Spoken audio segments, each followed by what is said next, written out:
오늘 본문은 베드로가 하나님이 준비하신 음식의 환상을 본 후 가이사랴에 있는 이방 사람 고넬료의 집에서 복음을 전하고 교제를 나눈 후 다시 예루살렘으로 돌아가자 할례자들이 무할례자 집에 들어가 함께 교제를 했다고 비판을 합니다. 그러자 베드로는 자신이 하나님의 환상을 본 후 고넬료의 집에 가게 된 사건을 4절에서 설명하게 되는 모습을 우리가 볼 수 있다는 것이죠. 1절부터 한번 보도록 하겠습니다.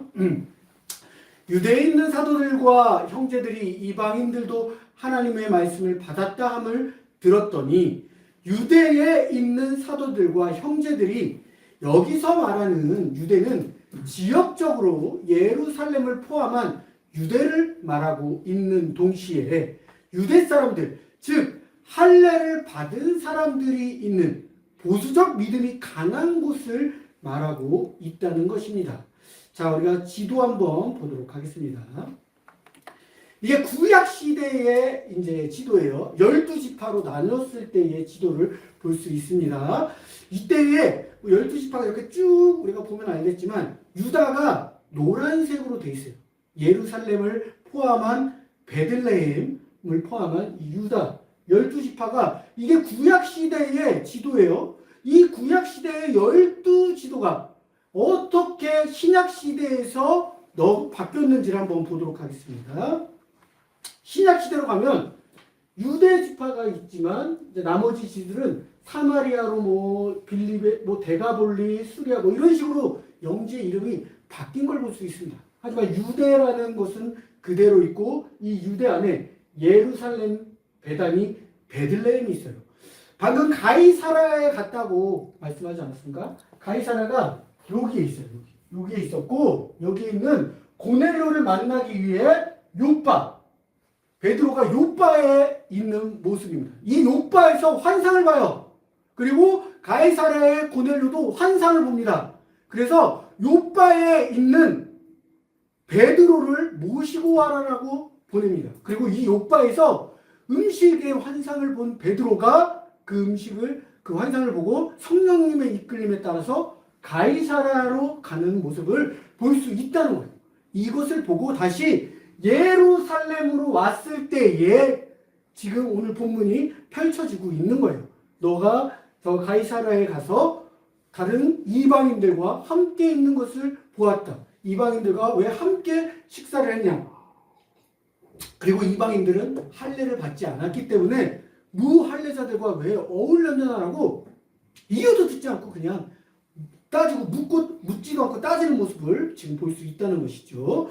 자, 다시 본문으로 들어와서 자, 제가 아까 말씀드렸듯이 이 상황에 하나님의 말씀을 받았다 함을 들었더니 이 내용이 아까 제가 말씀드렸던 거죠. 사도행전 10장 1절에서 5절 말씀에 먼저 나옵니다. 10장 1절 5절 볼게요. 가이사랴에 고넬료라는 사람이 있으니 아까 가이사랴 해변에 있는 위쪽에 있는 걸 보셨죠? 이달리아 부대라는 군대의 백부장이라고 합니다. 고넬료가 백부장이에요. 그가 경건하여 온 지방과 더불어 하나님을 경외하며 이방인임에도 불구하고 온 지방과 더불어 하나님을 뭐한다고요? 경외한다고 써 있습니다. 그래서 백성을 많이 구제하고 하나님께 항상 기도하더니 하루는 제90쯤 되어 환상 중에 밝히 봄에 하나님의 사자가 들어와 이르되 고넬료야 하니 하나님의 사자가 들어와서 고넬료에게 말을 합니다. 4절에 고넬료가 주목하여 보고 두려워 이르되 주여 무슨 일이니까 천사가 이르되 네 기도와 구제가 하나님 앞에 상달되어 기억하신 바가 되었으니 5절에서 네가 지금 사람들을 아까 제가 밑에 있는 요빠라고 말했죠. 요빠에 보내어 베드로라는 시몬을 청하라라고 말씀을 하는 모습을 볼 수 있다는 것이죠. 요빠에 있던 베드로에게도 하나님이 음식을 환상을 보여주면서 성령께서 고넬료가 보낸 두 사람을 따라가라 말씀을 하십니다. 사도행전 10장 11절에서 20절 말씀 보겠습니다. 이때는 지금 이제 베드로에게 그 환상을 보여주는 장면입니다. 하늘이 열리며 한 그릇이 내려오는 것을 보니 큰 보자기 같고 내기를 메어 땅에 들였더라. 그 안에는 땅에 있는 각종 네발 가진 짐승과 기는 것과 공중에 나는 것들이 있더라. 또 소리가 이르되 베드로야 일어나 잡아먹어라 하거늘 베드로가 이르되 주여 그럴 수 없나이다. 속되고 깨끗하지 아니한 것을 내가 결코 먹지 아니하였나이다 한데 15절에서 두 번째 소리가 있으되 하나님께서 깨끗하게 하신 것을 네가 속되다 하지 말라 하더라. 16절에서 이런 일이 세 번 있은 후 그 그릇이 곧 하늘에 올려져 가니라. 그리고 17절에 베드로가 본 바 환상이 무슨 뜻인지 속으로 의아해 하더니 마침 고넬료가 보낸 사람들이 시몬의 집을 찾아와 문 밖에 서서 18절에 불러묻되 베드로라는 시몬이 여기 유숙하느냐 하거늘 베드로가 그 환상에 대하여 생각할 때에 성령께서 그에게 말씀하시되 두 사람이 너를 찾으니 일어나 내려가 의심하지 말고 함께 가라. 내가 그들을 보내었느니라 하시니 이렇게 베드로가 그냥 자기가 원해서 간 것이 아니에요. 고넬료도 베드로도 하나님이 보내신 환상을 보고 성령님의 음성을 따라 가는 것을 볼 수 있다는 것입니다. 자, 2절 볼게요. 오늘 2절 보면 베드로가 예루살렘에 올라갔을 때에 할례자들이 비난하여 라고 말씀하고 있습니다. 할례를 받은 사람들이 앞서 베드로의 환상은 듣지 못하였고 이방인 그러니까 무할례자들에게 복음을 전하고 함께 음식을 먹었다는 자신들의 율법에 지금 사로잡혀서 설명도 듣지 않고 그냥 비난을 하고 있다는 거예요. 그냥 네가 무할례자를 만났으니까 이것이 우리 율법에 어긋났다 하면서 비난을 하는 모습을 볼 수 있다는 것입니다.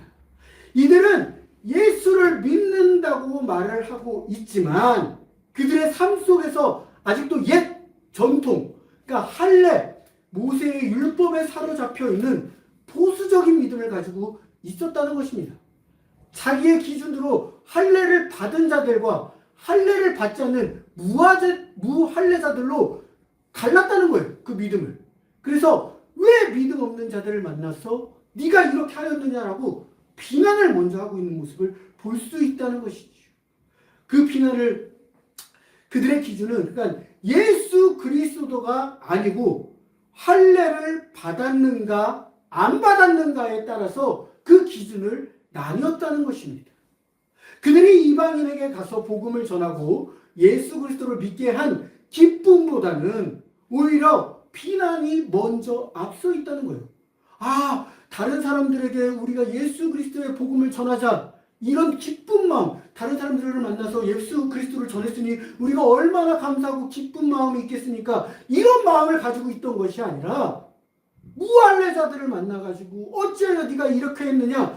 옛 전통에 사로잡혀 있는 모습들을 볼 수 있다는 것입니다. 옛 전통에서 성령님의 역사를 바라보지 못하고 있었기에 비난하여라고 말하고 있다는 것입니다. 베드로도 또한 부정한 음식 환상을 본 후 사도행전 아까 10장 15절에서 하나님이 깨끗게 한 것을 네가 속되다 하지 말라더라. 베드로도 그런 마음을 갖고 있었다는 거예요. 그러니까 이들과 똑같이 할례받은 자들과 할례받지 못한 자들과 같이 자신 안에 이 율법 속에 갇혀 있어가지고 옛 전통 속에서 갇혀 있기 때문에 그들 또한 이방인들과 함께 음식을 먹으면 안 되고 그들과 함께 그들에게 만나서는 안 되는 것처럼 하나님이 구약에 정해줬던 그 음식들이 있습니다. 구약에 이따가 레위기에 나올 텐데 구약에서 정해준 음식들을 이 환상을 보시면서 깨끗하게 한 것을 네가 속되다 하지 말라 말씀을 하고 있다는 거예요. 그리고 예수님이 이 땅에 오셨을 때 율법을 폐하려는 것이 아니라 완성을 시키려고 이 땅에 오셨다라고 말씀하셨습니다. 그래서 이렇게 말씀하신 거는 하나님께서 내가 깨끗하게 한 것을 왜 네 율법과 네 생각을 가지고 계속해서 속되다 얘기하느냐? 그래서 하나님이 세 번째 음성을 들어주시고 올라가는 모습을 우리가 볼 수 있다는 것입니다. 이것을 듣고 이 말을 듣고 왜 하나님께서 이런 환상을 나에게 보여주셨지 하자 이방인인 고넬료의 그 사람들이 찾아와 베드로를 데려가는 모습을 볼 수 있다는 것이죠. 그때 베드로가 겁먹지 않고 성령님이 말을 합니다. 그들을 따라가거라, 겁내지 말거라. 그것은 옛 전통을 깨고 이 당시에도 이제 현대적 전통으로 새로운 전통으로 받아들여서 이방인들에게도 복음을 전파하고 그들과 함께 음식을 먹으라는 것입니다. 이제는 그들이 더럽지가 않고 깨끗하지가 않고 그것도 너희들이 정한 율법이니까 이제는 그것에서 벗어나라고 환상을 보여주셨다는 것입니다. 레위기 20장 25절과 요한복음 보도록 하겠습니다. 20장 25절 보시면 이 구약 시대에 부정한 음식들을 이제 말씀해 주셨다는 거예요. 너희는 짐승이 정하고 부정한가 새가 정하고 부정함을 구별하고 내가 너희를 위하여 부정한 것으로 구별한 짐승이나 새나 땅에 기는 것들로 너희의 몸을 더럽히지 말라. 이때는 하나님께서 구약시대에 이렇게 정하셨어요. 하지만 예수 그리스도가 오셔서 다시 한번 율법을 완성시키기 위해 오셨다고 하면서 새 계명을 주시고 오늘 본 환상처럼 성령님을 통해서 또 한 번의 환상을 통해서 새 계명을 주시는 것을 볼 수 있다는 것입니다. 요한복음 보겠습니다. 14장 26절에서 예수님이 직접 이렇게 말씀하십니다. 보혜사 곧 아버지께서 내 이름으로 보내신 성령 그가 너희에게 뭐라고요? 모든 것을 가르치고 이 환상을 통해서 베드로에게 가르쳐주고 있다는 거예요. 이 옛 전통은 이제 버리고 새로운 전통을 통해서 너가 이방 사람을 피하는 것이 아니라 만나서 그들에게 복음을 전파해야 된다는 것을 알려주고 있다는 것입니다. 내가 너희에게 말한 모든 것을 생각나게 하리라 하면서 15장 26절은 내가 아버지로부터 너희에게 보낼 보혜사 곧 아버지로부터 나오시는 진리의 성령이 오실 때에 그가 나를 증언하실 것이요. 16장에서는 그러나 진리의 성령이 오시면 그가 너희를 모든 진리 가운데로 인도하시리니 그가 스스로 말하지 않고 오직 들은 것을 말하며 장래일을 너희에게 알리시리라.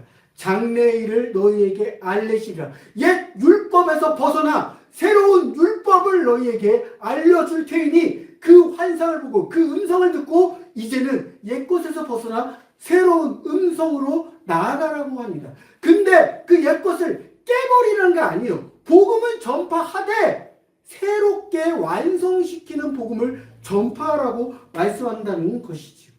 그래서 예수님이 이 땅에 오셔서 십계명을 깨지 않았다는 거예요. 이 십계명 가운데 율법을 완성시키기 위해서 하나님 사랑, 이웃 사랑이라는 새 율법을 더해 주셨다는 것입니다. 오늘 말씀을 보면 베드로 또한 그들과 똑같이 옛 전통에 사로잡혀 있던 사람이었지만 이 환상을 통해서 그가 이방인에게 다가가고 이방인에게 복음을 전하고 이방인들과 음식을 나누면서 현대적인 이 당시의 현대적인 거겠죠. 새로운 방법으로 복음을 전파했다는 것입니다. 예수님 또한 그러셨어요. 예수님이 이 땅에 오셔서 옛 전통을 따르는 것이 아니라 옛 전통에서 벗어나 새로운 것들을 많이 보여주셨습니다. 하지만 유대인들은 그것을 따르는 것이 아니라 예수님을 이단 취급했다는 것입니다. 예수님은 그들이 하지 말라는 안식일에 병든 자들을 고쳐주셨습니다. 또한 죄인들과 먹지 말라 하셨습니다. 하지만 오히려 죄인들을 먼저 찾아가 그들과 함께하고 그들을 먹여주셨다는 것입니다. 그들이 여태 지켜왔던 자신들이 가지고 있던 옛 전통을 모두 갈아엎었다는 것입니다. 그러니까 그들과 맞지 않으니까 이단으로 취급을 했다는 것이죠. 그리고 그들의 율법에 따르지 않자 그들은 자신의 권위와 자신의 이익을 위해서 예수님을 십자가형으로 죽입니다. 하지만 예수님은 그 죽음에서 어떻게 하셨죠? 부활을 하시면서 승리하신 예수님의 모습을 볼 수 있었습니다. 그러면서 율법의 완성을 보여주는 예수님을 우리가 볼 수 있다는 것이죠.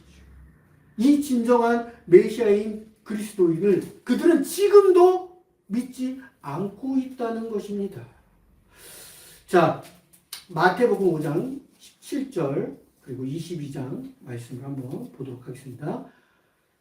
17절 내가 율법이나 선지자를 폐하러 온 줄 생각하지 말라. 폐하러 온 것이 아니라 완전하게 하려 함이라. 이렇게 말씀하고 22장에는 예수께서 이르시되 내 마음을 다하고 목숨을 다하고 뜻을 다하여 주 너의 하나님을 사랑하라 하셨으니 이것이 크고 첫째 되는 계명이요 둘째도 그와 같으니 네 이웃을 네 자신과 같이 사랑하라 하셨으니 이 두 계명이 온 율법과 선지자의 강령이라. 이 10계명의 온 율법을 이 두 계명으로 말씀을 선포하는 모습을 볼 수 있다는 것입니다. 예수님께서 이렇게 율법에 사로잡혀 있는 유대인들에게 예수님은 이 계명을 완성시키기 위해 오셨다라고 말씀을 하고 있다는 것이지요. 자, 다시 3절 보도록 하겠습니다. 3절에 보니까 이르되 네가 무할례자의 집에 들어가 함께 먹었다니. 그러니까 비난을 하는데 베드로의 이야기는 듣지도 않고 자신들의 이야기를 하고 있는 거예요. 네가 무할례자의 집에 들어가 함께 먹었다. 그 말만 계속해서 주구장창하고 있다는 거예요. 베드로의 이야기는 듣고자 하는 마음이 없었다는 거예요. 이미 그들의 마음속에, 그들의 율법 속에는 너는 배신자야. 우리를 배신했어라는 마음으로 이렇게 지금 비난하고 있다는 거예요. 그 비난이 벌써 갈라지죠. 할례자와 무할례자. 비난의 기준이 할례자와 무할례자의 기준으로 나뉘고 있었다는 것입니다. 이방인들을 부를 때 이 호칭이 무시한 호칭이에요. 유대인들이 무할례자라고 호칭을 부르는 것은 그들을 아주 무시하면서 불렀던 호칭으로 통하고 있습니다. 예를 들어서 일본인들이 우리가 일제 점령 시기 때에, 강령 시기 때에 우리를 무시하면서 불렀던 이름 뭐예요? 조생진이에요.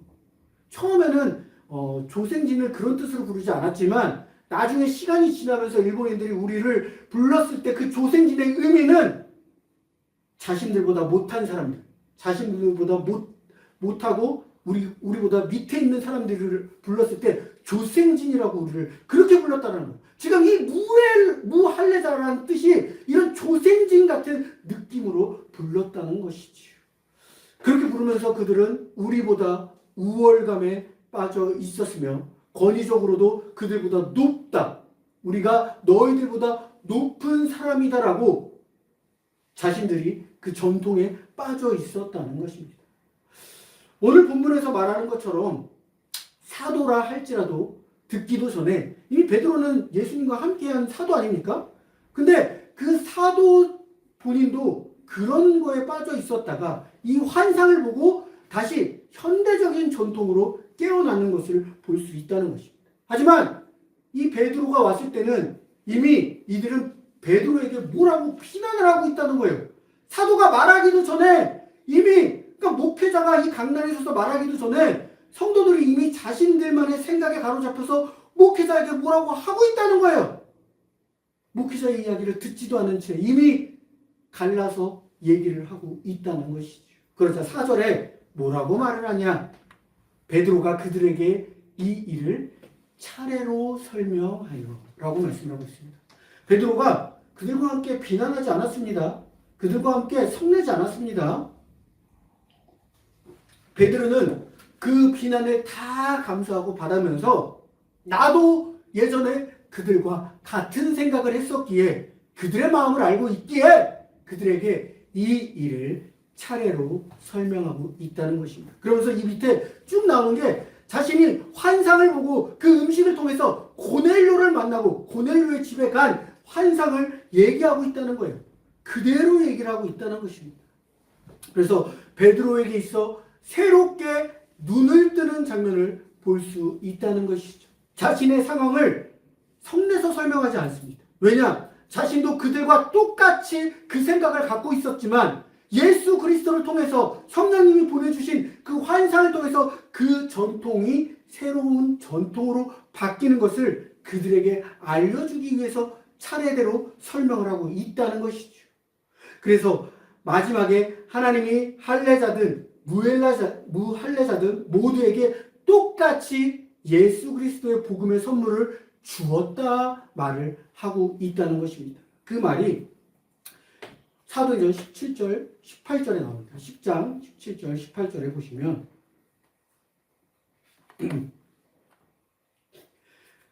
그런즉 하나님이 우리가 주 예수 그리스도를 믿을 때에 사도행전 11장입니다. 11장, 10장 아닙니다. 11장이에요. 11장 방금 그 얘기를 하면서 베드로가 그들에게 말하는 내용을 하는 거예요. 그런즉 하나님이 우리가 주 예수 그리스도를 믿을 때에 주신 것과 같은 선물을 이방인들, 그러니까 우리에게도 똑같이 주셨으니 내가 누구에게 하나님의 능을 받겠느냐 하더라. 18절에 그들이 이 말을 듣고 잠잠하여 하나님께 영광을 돌려 이르되 그러면 하나님께서 이방인에게도 생명 없는 회개를 주셨도다. 그들이 이 말을 듣고 잠잠하여, 그들이 누구냐면 방금 화를 내고 비판하는 그 사람들이에요. 베드로의 이 설명을 듣고 그들이 변하는 모습을 볼 수 있다는 것입니다. 이 말을 듣고 잠잠하여 하나님께 영광을 돌려 이르되 그러면 하나님께서 이방인에게도 생명 없는 회개를 주셨도다.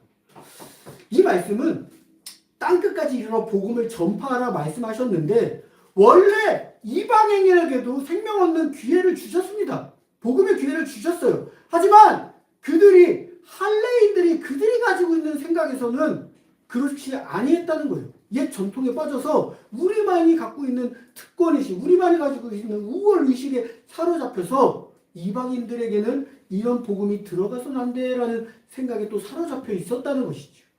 그러자 이 말씀을 통해서 바뀌게 되는 모습을 볼 수 있다는 것입니다. 이제 오늘 제목 볼게요. 저는 오늘 본문을 준비하면서 은혜 받은 내용은 오늘 제목처럼 옛 전통에서 현대적 전통으로 라는 제목으로 은혜를 받았다는 것입니다. 우리가 지금 예배를 드리는 것도 옛 전통에서 벗어나 현대적 전통으로 드리는 예배입니다. 예배라는 본질적인 큰 틀은 변하지 않았어요. 예배를 드리고 있어요. 근데 현대적 예배로 드리고 있다는 거예요. 그 이유를 아주 쉽게 얘기를 하면 자, 지금 우리가 예배를 드릴 때 PPT, 옛 PPT가 없을 때, 컴퓨터가 없을 때 옛 전통으로 이 PPT를 봤습니까? 아니에요. 성경을 일일이 피면서 성경을 펴고 다 일일이 찾았다는 거예요.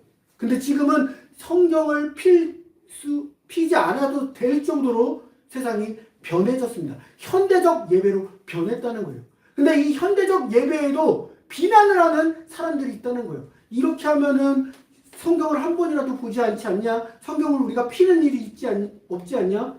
그런 분들도 있고 이 예배를 통해서 현대적 예배를 통해서 오히려 더 좋아하시는 분들도 있습니다. 눈이 어둡고 침침하신 분들은 큰 글씨를 볼 수 있어서 좋다라고 말씀하시는 분들도 있고 예배당에 못 오시는 분들은 아파서 못 오시는 분들은 인터넷을 통해서 예배를 드릴 수 있음에 또 좋다고 얘기를 할 수 있다는 것입니다.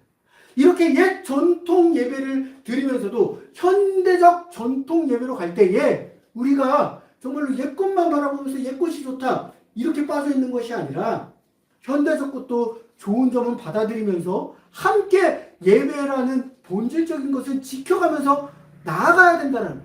그러니까 옛 것을 폐하자는 게 아니고 옛 것도 가져가면서 현대적 전통도 같이 함께 받아들이면서 나아가야 한다는 거예요. 밖에 학교를 예를 들어 볼까요? 학교에서 배움이라는 큰 본질은 똑같이 적용이 되고 있습니다. 하지만 옛날에는 교과서로 공부를 했다면 요즘 현대적으로는 태블릿으로 해요. 점점 바뀌어가고 있어요. 애들이 이제 태블릿 안에 있는 교과서를 보고 수업 시간에 칠판에다 쓰는 게 아니라 전자칠판을 이용한다는 거예요. 그래서 선생님께서도 전자칠판을 통해서 아이들에게 딱딱 짚으면 그 태블릿 안에 선생님의 기록이 딱 뜬다는 거예요.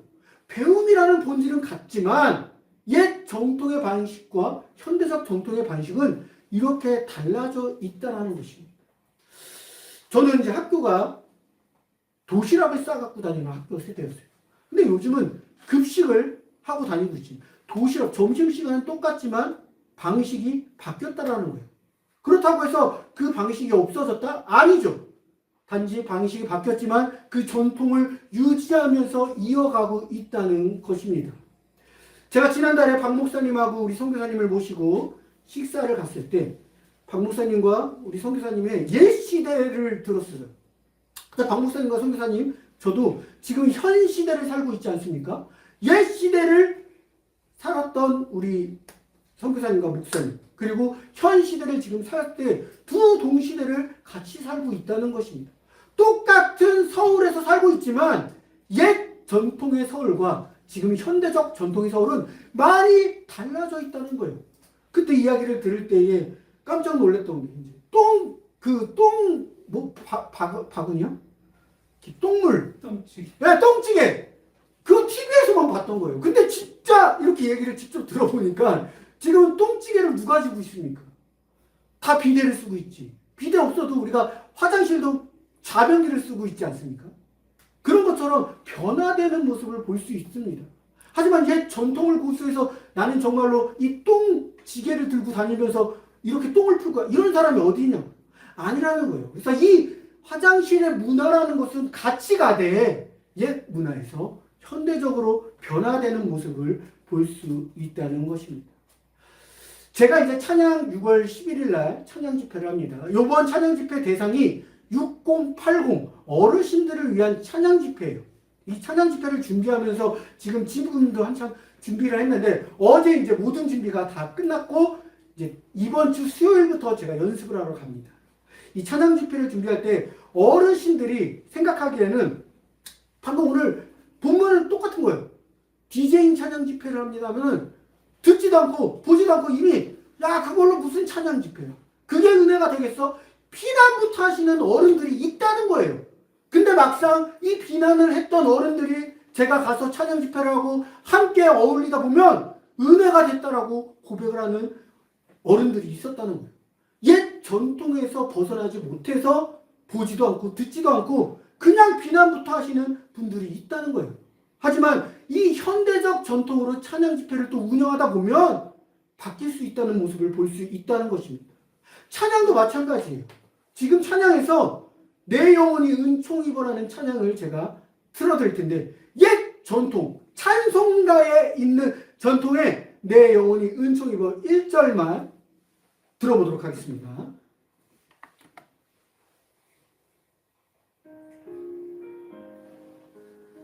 이게 찬송가에 있는 전통의 내 영혼이 은총인 겁니다.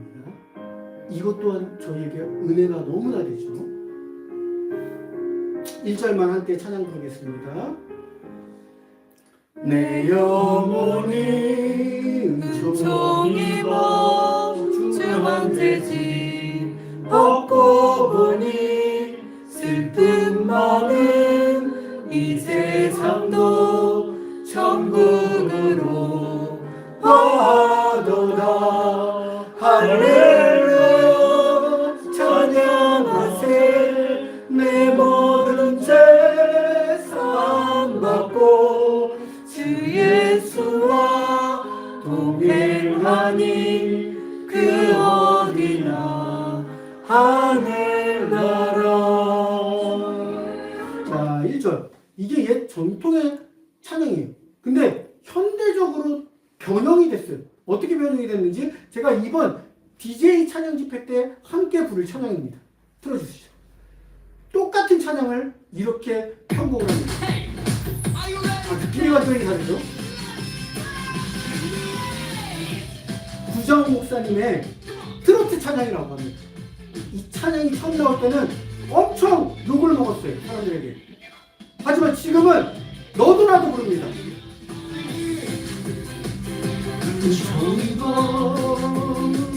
중한 죄짐 벗고 보니 슬픔 많은 이 세상도 천국으로 하나보다. 할렐루야 할렐루야 찬양하세. 내 모든 죄 사함받고 주 예수와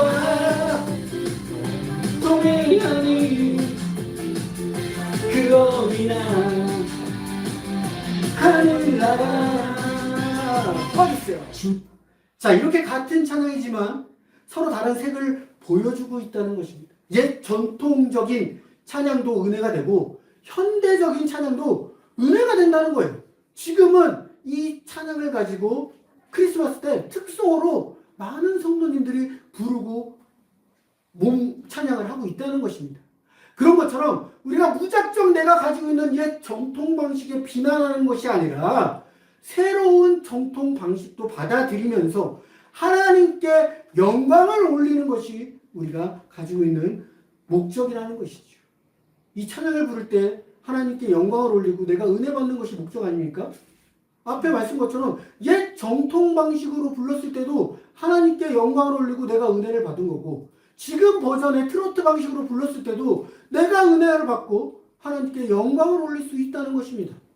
그렇기 때문에 우리가 이번 한 주 살아갈 때에 옛 정통을 너무 고집하는 것이 아니라 할례자와 무할례자가 같이 함께 주님을 믿을 수 있는 것처럼 우리가 전통의 복음, 현대적 복음, 이 모든 것을 합쳐서 함께 나아가는 저와 생명나무의 핀 우승꽃교회 성도님들 되시길 주님의 이름으로 기도하겠습니다. 아멘. 기도하겠습니다.